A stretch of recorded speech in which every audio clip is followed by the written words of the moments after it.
Bonjour à tous, c'est Jenny Garden, je suis médium énergéticienne et en ce sens, je canalise le message de l'âme de vos runners, flammes jumelles, chasers, voilà. Donc ici, je vais vous partager avec leur autorisation, et je les remercie, le message d'un runner à cette chaser. Chaser qui a souhaité poser 2 questions. Et voilà, tout simplement. Donc je vais vous lire tout ça, et puis en espérant que ça vous invite à avoir des compréhensions sur votre propre parcours, pourquoi pas, que ça puisse vous aider. En tout cas, c'est le souhait de tous ici dans ce partage. Allez, c'est parti. Première question, puisqu'on peut poser des questions, et d'ailleurs vous avez toutes les modalités pour me contacter si vous souhaitez réserver une prestation de ce type-là. Vous avez toutes les infos dans la description sous cette vidéo. Alors, première question, c'est: as-tu pris conscience de tes incohérences et de la souffrance qu'elles ont engendré pour moi, et donc compris mes réactions? Ici, l'âme du runner répond: oui, j'ai conscience de mes incohérences, enfin, pas tout le temps. Parfois, je m'en rends compte beaucoup plus tard. J'avoue ne pas toujours avoir compris pourquoi tu m'en voulais. Pendant ton séjour, je me suis posé plus de questions et j'ai pu ressentir une forme d'indifférence de ta part. Cela m'a rendu triste. J'en ai parlé à un ami et il m'a fait comprendre que je ne percevais pas les choses selon le même angle de vue que toi. Il a essayé de me montrer ce nouvel angle de vue. Pour le moment, il a semé une graine, car je n'en ai pas tout à fait compris. J'ai très mal écrit, car je n'ai pas encore tout à fait compris que cela pouvait être souffrant pour toi. Il est un allié sur notre parcours et il me fera prendre conscience d'encore plus de choses par la suite. Mais chaque chose en son temps. Pour l'instant, je ne suis pas prêt à endosser cette culpabilité de t'avoir fait souffrir. C'est la dernière chose que je souhaite. Je comprendrai bientôt et ce sera dur pour moi. Tu pourras le ressentir avec ton corps au niveau de ton cœur. Bon, c'est une réponse qui est intéressante parce que parfois il y a des prises de conscience sur le tard. Et notamment sur les incohérences. Un chaser qui va entendre de son runner quelque chose, qui va ensuite entendre le contraire, ou quelque chose qui va dans le sens contraire. Pour un chaser, c'est effectivement beaucoup d'incohérences. Le runner ne se rend pas toujours compte. C'est ça qui est assez surprenant pour les chasers. Mais on peut avoir l'âme qui intervient, qui glisse un truc, et puis le faux self qui reprend le contrôle juste derrière et qui dit ah ben non, j'ai pas dit ça. Oui, voilà. Sauf que le chaser, il a entendu. Hein, et l'âme, des fois, s'engouffre, vient faire passer un message pour dire non, non, chaser, t'es pas frappadingue. Il se passe bien des trucs un peu bizarres avec cette personne. Je te confirme, mais du coup, je repars tout de suite parce que là, il y a le faux self qui revient. Donc, c'est vrai que ça peut être un peu perturbant, mais ça arrive très fréquemment qu'il n'y ait pas de prise de conscience sur l'instant que les choses sont incohérentes pour le chaser, hein, dans les propos du runner, ou dans les actes aussi. Hein. Donc effectivement, s'il n'y a pas de compréhension, qu'il y a une incohérence, il n'y a pas de compréhension sur pourquoi mon chaser il réagit bizarrement d'un coup. Pourquoi il m'en veut, pourquoi il est en colère, pourquoi il est triste, etc. Parce que le chaser, il a ressenti cette incohérence, il l'a entendu, il l'a constaté. Et du coup, c'est vrai que c'est compliqué, quoi. Donc il y a eu un séjour où effectivement il y a eu peut-être un éloignement de cette chaser qui a permis une forme de lâcher prise, d'où ce que ça a pu amener aussi en termes de conscientisation à son runner à distance. Le fait qu'il y ait cet ami au milieu qui vient donner un nouvel aperçu à la situation. C'est intéressant aussi parce qu'on a des alliés effectivement sur le parcours. On a des gens qui vont être dans tout l'inverse, des obstacles, qui vont mettre des obstacles, et puis on a des alliés sur le parcours aussi pour nous aider d'une certaine façon. Ces alliés n'en sont pas forcément conscients, hein. Je dirais même que c'est très rarement le cas, mais des alliés, oui, il y en a, hein, il y en a sur le parcours FJ, et ils font ce qu'ils ont à faire pour vous rassembler, de manière automatique souvent, hein. Donc c'est bien là que ce runner ait été accompagné par cet ami-là pour prendre conscience de certaines choses. Et ce qu'il dit sur la fin, c'est important aussi parce que quand il va comprendre ce runner, il va y avoir des manifestations physiques que peut ressentir le chaser. Donc sans forcément dire que tout ce que vous ressentez en tant que chaser, ça vient de votre runner, parce que des fois il y a des choses qui viennent de nous, de notre passé, qui viennent remuer tout ça. Et puis effectivement, il y a des choses où on sait, on sent que ça ne nous appartient pas. Et là, on peut avoir effectivement des manifestations physiques de ce qui se passe du côté du runner. Ça peut être valable aussi du côté de chaser, hein, dans l'autre sens, hein, si la conscientisation elle n'est pas là du côté de chaser, mais qu'elle est du côté runner, on peut aussi avoir ce genre de choses aussi, hein. Ouais. Alors, question 2, comment est-ce que je peux t'aider le mieux possible dans ton avancée sur notre parcours de flamme jumelle? Ici, l'âme du runner répond, continue d'évoluer de ton côté. C'est toi qui me tireras vers l'évolution. Apprends à t'aimer de plus en plus. Occupe-toi de la guérison de tes blessures. Le secret est de le faire pour toi. C'est toi ta priorité. Tu me serviras d'exemple et je ferai cela ensuite. Je m'occuperai de mes propres désirs pour être heureux et me réaliser. Montre-moi comment on fait en l'appliquant. Et là, j'entends la chanson. D'ailleurs, j'ai des frissons là, ne serait-ce que de repenser à cette chanson. La chanson, c'est Mon amour de Slimane.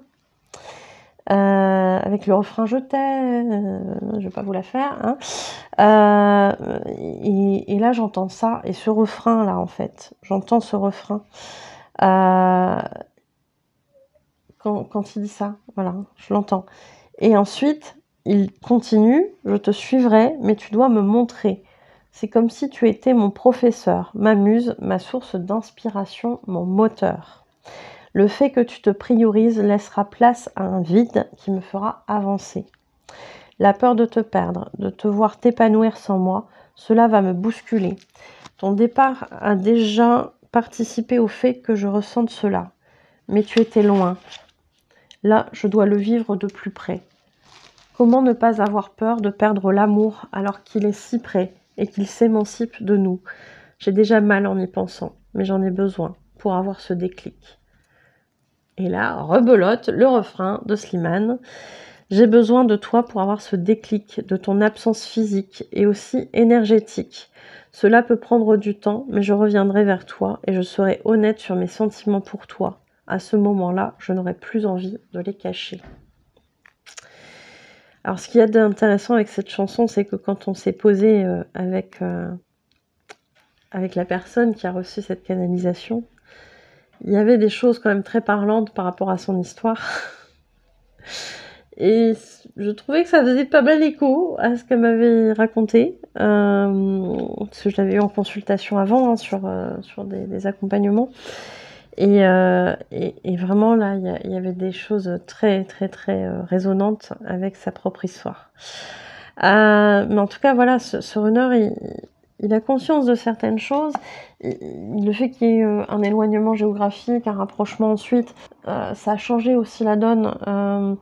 Le fait de se rapprocher, ça, je l'ai déjà dit sur une vidéo, je sais plus laquelle, mais en fait, c'est comme si ça faisait des aimants. Et le fait de s'éloigner, à un moment donné, il n'y a plus ce côté comme ça, même s'il y a toujours le lien de flamme jumelle, bien sûr. Et le fait de se rapprocher, en fait, ça vient rapprocher comme ça. Et là, ça se colle après. On a envie. Voilà, il y a ce truc-là. Et ben, c'est un peu ça que ça me donne comme impression. Donc voilà, le déclic et cetera, enfin je trouve que c'est très parlant ce qu'il évoque et oui, bien sûr que le chaser doit apprendre à s'aimer en priorité, avancer pour soi et va servir, d'une certaine façon de modèle à son runner, qui souvent est dans le sacrifice de sa vie, hein. Et ben non, regarde mon cher runner, tu as la possibilité de t'écouter, d'écouter tes besoins, d'écouter tes envies et non plus de faire passer celles des autres avant les tiennes. Donc ça, c'est hyper intéressant. Alors,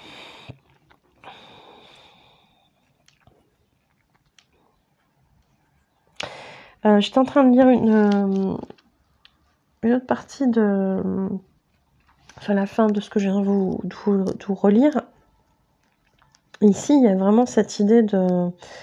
Je serai honnête en fait quand je vais revenir. Je serai honnête sur mes sentiments, il n'y aura plus de faux self en fait. Et il y a vraiment ce déclic qui se fait à un moment donné, hein. Donc voilà, quand il y a le déclic, effectivement, il n'y a plus de faux self.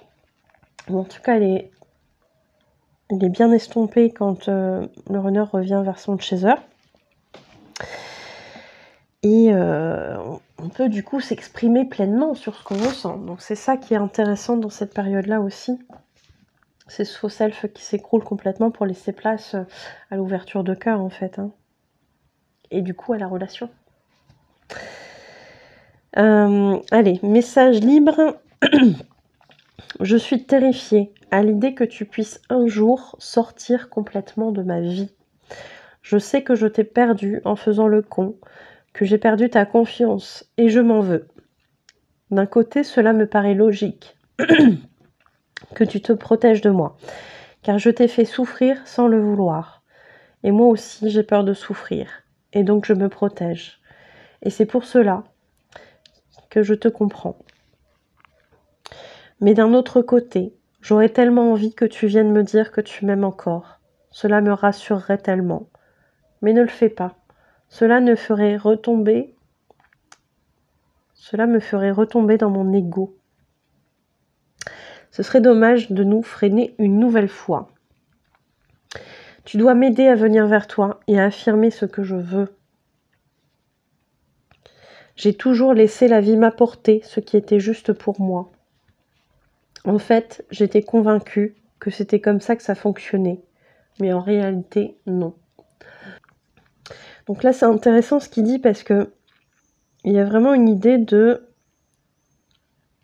Je comprends que je peux fonctionner autrement que de la manière dont je fonctionne depuis toujours.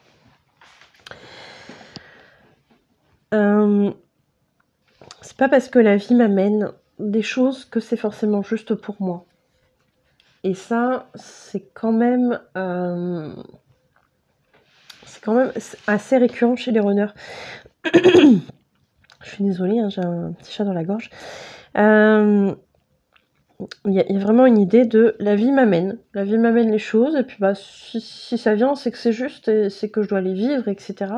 Bah non en fait non si ça résonne pas t'es pas obligé en fait. Et là il est en train de comprendre ces choses là, il est en train de réaliser que bah du coup ça serait pas mal que cette chaser elle revienne, ça serait quelque chose de sympa pour lui parce que ça lui éviterait de faire ce pas qui est pas forcément évident. D'où l'importance d'accueillir les runners quand ils reviennent vers nous de manière bienveillante, pas trop braquée. Après voilà, le parcours étant ce qu'il est, il se passera ce qui doit se passer pour vous faire travailler tous les deux, si c'est pas encore le moment de ces retrouvailles-là en fait, qui amènent par la suite à une réunion. Donc, ce qui est important ici, c'est qu'il lui dit j'aimerais bien que tu fasses ce pas vers moi, que tu me viennes me rassurer, que tu me dises que tu m'aimes encore. Mais le fais pas. Ne le fais pas. Pourquoi ? Parce que je dois prendre ce temps de conscientiser ce que je veux vraiment et le formuler. C'est un exercice pour un runner de savoir déjà ce qu'il veut. Comme il est habitué à prendre tout ce qui vient, toutes les expériences de vie que la vie lui amène, il va les vivre. C'est une fatalité, c'est comme ça, ça vient, c'est que c'est juste. Pas forcément. Si ça convient pas, on n'est pas obligé de rester dans ce truc-là. Et forcément, quand on accueille ce qui vient, on n'est pas dans « qu'est-ce que je veux ?» On n'est pas dans ce raisonnement-là, on n'est pas dans cette réflexion-là. Et du coup, on ne sait pas toujours ce qu'on veut. Et là, il doit faire ce travail de « qu'est-ce que je veux ?» et le dire. Parce que forcément, jusqu'à présent, il n'a pas forcément toujours dit ce qu'il voulait, ce runner. Et donc, c'est un exercice très compliqué. Et il ne faut surtout pas venir court-circuiter cette chose-là en revenant en disant « Oh, mon petit runner, je t'aime, parce que là, là, vous vous exposez au faux self qui va reprendre le dessus et qui va dire « Ah bah, voilà, c'est pas moi qui est revenu. » Si ça doit se faire, ça se fera comme ça. C'est que ça sera juste pour vous faire avancer. Si ça se fait autrement, c'est que ça devait aussi se faire autrement. Donc, en réalité, non, c'est pas comme ça que ça fonctionne. J'ai compris que c'était des choix possibles, que je n'étais pas obligée de les subir comme des fatalités, que je pouvais refuser si ce n'était pas ce que je voulais vivre. C'est bien. Maintenant, je l'ai compris. Maintenant que je l'ai compris, il faut que je sorte de mes croyances. Oui. Et que j'applique ces compréhensions dans mon quotidien afin qu'elles deviennent un réflexe. Positionne-toi pour m'aider à te dire ce que je souhaite. Dans la justesse pour toi, bien sûr. C'est aussi pour ça qu'on dit aux chasers, mettez vos limites. Je regrette profondément ce que je t'ai fait vivre, mais je prends conscience que tu me manques chaque jour un peu plus. Laisse-moi revenir vers toi, à ton rythme, je t'aime. Et là, c'est hyper important qu'il y ait cette phase-là, parce que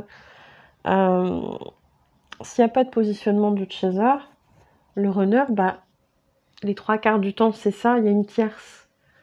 Il y a une tierce qui vient le contenter sur certaines choses. Et puis, si le chaser, il accepte de continuer une relation qui n'est pas forcément celle qu'il souhaiterait avec son runner, le runner, il a les deux. Donc forcément, il est gagnant. Même si c'est pas confortable pour lui, il est gagnant. Le problème, c'est que c'est pas juste pour son chaser. C'est pas évident. Donc, le chaser va dire à un moment donné, écoute, moi, je peux pas me contenter d'une amitié, c'est pas possible entre nous, etc. Je coupe. Je peux pas, c'est trop souffrant. Et là, en s'éloignant, effectivement, le runner, il va conscientiser, alors pas forcément tout de suite, que son chaser, il est hyper important, mais à quel point, surtout, il est important. Qu'est-ce qu'il veut avec son chaser? Et ça, c'est un travail qui peut durer plusieurs mois, plusieurs années, parfois pour certains duos aussi. Oui, c'est pas évident, mais en se positionnant, le chaser fait aussi avancer son runner dans le sens de « qu'est-ce que tu veux ?» Qu'est-ce que tu veux et donne-toi les moyens d'y aller. Et ça se fait, ça se fait. Voilà. Bon, j'espère que ça vous aura aidé. N'hésitez pas à me dire si ça résonne avec votre parcours et voilà, si ça vous aide à avoir des compréhensions sur ce qui potentiellement vous est arrivé. Et puis voilà. Je vous remercie. Oui, je vous remercie d'avoir écouté cette vidéo. Je vous souhaite une belle journée ou une belle soirée et je vous dis à bientôt. Prenez soin de vous.